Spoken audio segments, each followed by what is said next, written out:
রাজ্য সরকার 2018 সালের পর বিজেপির নেতৃত্বে প্রথমে ডাবল ইঞ্জিন, এখন ট্রিপল ইঞ্জিনের নেতৃত্বে চলছে। আর এই সরকার যত এই সরকারের বয়স বাড়ছে, আমরা দেখছি প্রতিটা ক্ষেত্রে বেকার বিরোধী, জনবিরোধী নীতি নিয়ে এই সরকার সামনের দিকে এগুচ্ছে। বেকারের হাতের কাজের সমস্ত দরজা বন্ধ করে দিচ্ছেন। সরকারি নিয়োগ প্রায় বন্ধ। নিয়োগ প্রক্রিয়ার জন্য কখনো কখনো কোনো সিদ্ধান্ত নিলে তা ডাকডোল পিটিয়ে যখন তার শুরু হয়, আর তা গোপনে গোটা নিয়োগ প্রক্রিয়া বাতিল করে বেকারদের পকেট কেটে তাদের সঙ্গে প্রতারণা করে। এর বিরুদ্ধে আমরা রাস্তায় নেমেছি। আমরা দেখছি টেট উত্তীর্ণ বেকাররা রাস্তায় নামে আন্দোলন করছেন।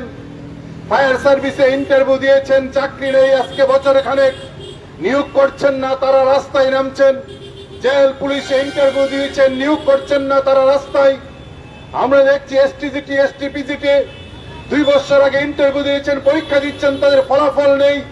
জেআরবিটির গ্রুপ ডির মধ্য দিয়ে যারা পরীক্ষা দিয়েছেন 2500 পোস্ট, সেখানে ফলাফল প্রকাশ করছেন না, আজকে 2 বছর অতিক্রান্ত। আমরা দেখছি এইরকম করে যখন ফলাফল প্রকাশ করে না, নিয়োগ করেন না, তার কিছুদিন পর গোটা নিয়োগ প্রক্রিয়া গোপনে গোপনে বাতিল করে দেয়।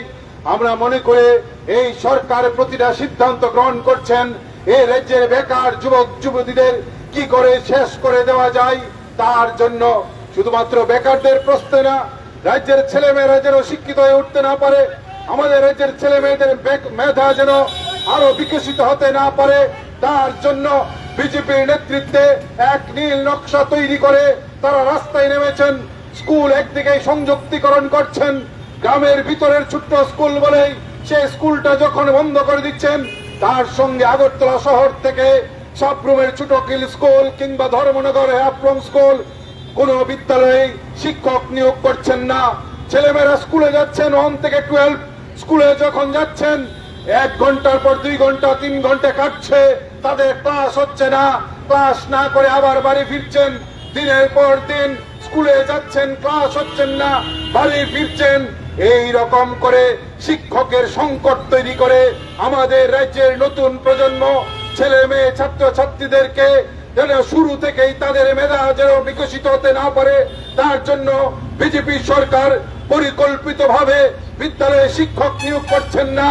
আর তারপরে একদিকে যখন মেধার বিকাশ হচ্ছে না, অন্যদিকে শিক্ষিত ছেলেমেয়েরা চাকরি পাচ্ছেন না। আর এরকম হতাশা তৈরি করে দিয়ে গোটা রাজ্যটাকে নেশায় ডুবিয়ে দেওয়ার চেষ্টা করছেন। আর এখন আমরা দেখছি পত্র পত্রিকা খুললেই আমাদের রাজ্যের বিজেপি সরকার চাকরির দরজা বন্ধ করে দিচ্ছেন। আর যুব মোর্চার নেতারা দুয়ারে দুয়ারে নেশা নিয়ে তারা ব্যবসা চালাচ্ছেন।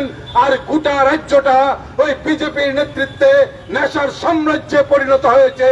রাজ্যের এমন কোনো গলি নেই, এমন কোন রাজপথ নেই, এমন কোন শহর নগর গ্রাম ছোট এলাকা নেই যেখানে বিজেপির নেতৃত্বে নেশার সাম্রাজ্য তৈরি হয়নি। বলে সরকার শিক্ষার বেকারের উপর আঘাত আনছেন।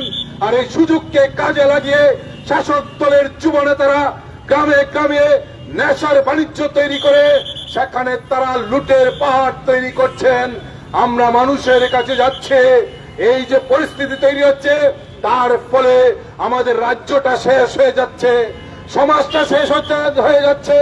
কখন কার পরিবারে কিভাবে নেশা আসক্ত হয়ে HIV সংক্রমিত ছেলেমেয়ের সংখ্যা আমাদের রাজ্যে হু হু করে বাড়ছে। এর বিরুদ্ধে সমস্ত অংশের যুব সমাজ সাধারণ মানুষকে এগিয়ে আসতে হবে যে বিজেপি আপনার ছেলেকে হাতে কাজ দিচ্ছেন না।